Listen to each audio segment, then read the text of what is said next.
My name is Peter. I'm from Baltimore, Maryland, and I've been driving trucks, doing dry van for around 4 years, about 4 years. All right, Peter, and how did you find out about frac sand? Oh, I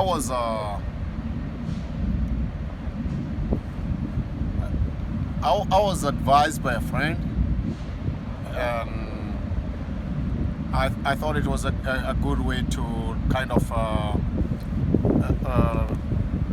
relax a little, because over the road is kind of too much of a hassle. Yeah.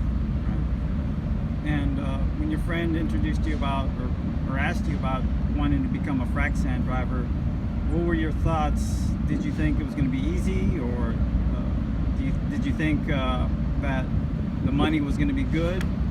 Yeah, of course I knew the money would be good, but then having driven over the road for 4 years, there's nothing really much hard out there that we cannot handle, because I've seen a lot in 4 years. What did you load? Or what did you actually drive or around? What did you haul? Oh, usually everything in a dry van. Okay. Yeah. So grocery, everything. Oh, okay. Did you do reefer as well? Yeah, I did reefer for a while. Yeah, I did reefer for about 3-4 months. Okay. Yeah. Did you ever think about doing like flatbed or tanker, like hazmat, things like that? Yeah, at some point I toyed around with doing flatbed. Yeah, but I never really got to do that. Oh, okay. Yeah. What did you do before you drove 18-wheelers? I was a taxi driver for 2 years. For 2 years? Yes, in Baltimore. How was that experience? Very, very eye-opening. Oh yeah. For me, yes, because what would I say? Taxi driving. I used to drive for so many hours a day, and there was basically no pay. Right. Yeah. Well, do you have any interesting stories that you've experienced when you were a taxi driver? Yeah, there were a lot of them. A lot of them? Yeah, too many to mention. Oh, okay. I'll probably ask you about one encounter later on, maybe. But since you've been driving, how's your experience been compared to driving a taxi and going over the road? Was it a better in your experience? Yes, definitely. I was so glad after I got into the trucking industry. Yeah, it was a big jump. It was a big jump financially.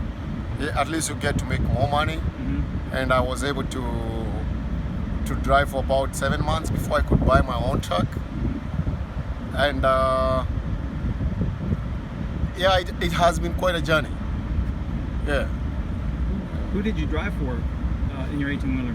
In my 18-wheeler, I drove for a company in Texas. I started off with Bowman in Maryland. Okay. DM Bowman. Okay. Yeah, I drove with DM Bowman for about 8 months. Then when I left, I hooked up onto a company in Texas, H&M Logistics, and I drove with them for a while before I acquired my own truck. And I still, after I got my truck, I still drove with them for a few more years. And what happened to your truck? Yeah, it's still out there, but maintenance costs were quite high.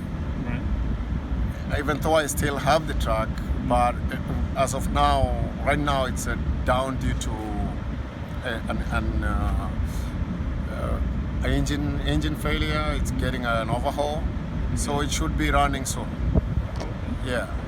So your plan is to, I guess, make enough income here, driving your friend's truck, who's the owner of this truck. Yes. To, I guess, save up so you can bring your own truck in. Is that what you're planning to do? Yeah, I might do that in a few months. Once I get to know more about the oil industry, yeah, then I might consider doing that. And what are you driving now? Oh, right now there's Volvo for Frac Sand Hauling Frac Sand. What year is it? Do you know? Yeah, it's a 2006 Volvo. You happen to know what engine is inside it? Yeah, it has this one has a Cummins. Cummins. Oh, Yeah. wow. What speed is the transmission? 10 speed. 10 speed. Yeah. How's she drive? Wonderful. Yeah, it's a nice truck, really.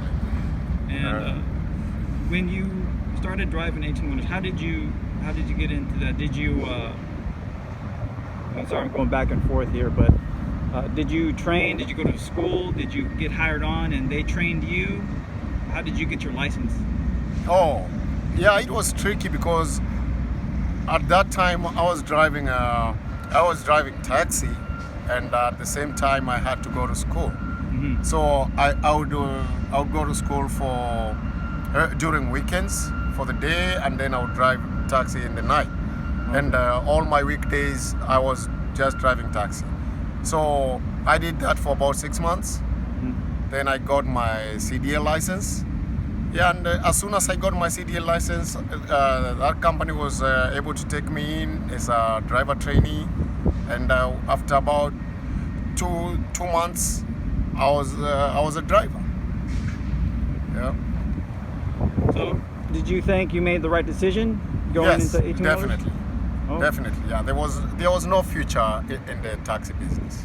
Right. Yeah, and the trucking industry was more stable for me, and I've seen the big changes.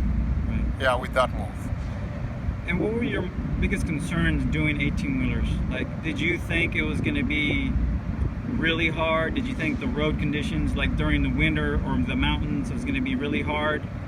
Or did you didn't think that was going to be a big deal?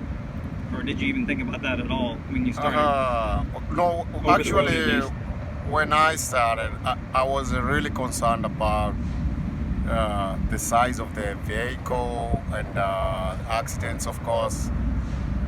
And when I got to know like how the industry runs, my fear, I developed that fear of how drivers were like would drive like sleepy and what have you, and I saw it firsthand.